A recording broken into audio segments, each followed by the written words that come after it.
Good evening, everyone. You heard right. The third named storm of the season is on its way. May turn out to be more of a cold event than a snow event. Now, the numbers are changing as we get closer to the weekend. So, Phil, how much snow can we expect? How cold will it get? And when is this going to happen?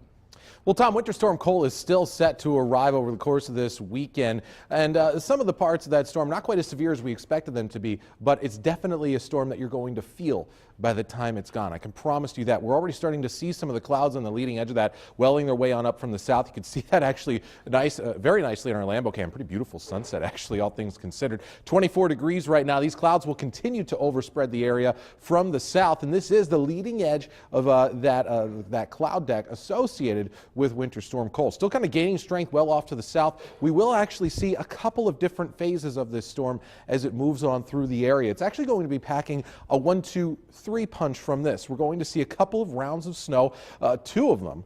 One tonight, one over the course of tomorrow night, as well as Sunday morning, bringing some light snow, and then bitter cold. 2 to 4 inches over the course of the 2-day total. Dangerous wind chills by the time we get to Monday. We're talking wind chills perhaps at 35 degrees below zero by the time we get to Monday morning, and then staying cold after that. We'll let you know the full details on this with your most accurate forecast coming up in about 15 minutes. You can also keep track of any winter storm coming our way on fox11online.com. Radar, web cameras, road conditions, also any cancellations, whether it be school or business or community event, will also show up on our homepage. Certainly schools are paying close attention, but they're not the only ones keeping an eye on the wintry weather. Fox 11's Gabrielle Mays joins us now with more on that. Michelle, I asked the Green Bay Area Public School District if the upcoming cold temperatures would give students one extra day of winter break. I also spoke with a company that depends on snow to stay in business. For snow removal companies like Snowshoe Services in Howard, the lack of snow isn't good for business. We definitely had a lot more snow last year. You know, last snow season opposed to this snow season. Last snow season, we've already plowed 7 times. This year, we've only plowed 3 times, so you can tell that alone we're way behind.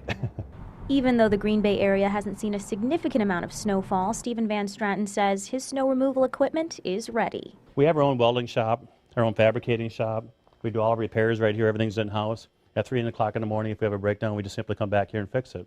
With more than 75 residential and business customers, Van Stratton hopes he can send his trucks out on the road this weekend. Anywhere from 2 to 3 inches every other day for the rest of the year would be wonderful. On Green Bay's west side, the repair shop at Martin's Hardware and Rental is pretty quiet. But owner Katie Martin says if you have a snowblower, you should run it at least once a week. Run your snowblower for 5 to 10 minutes.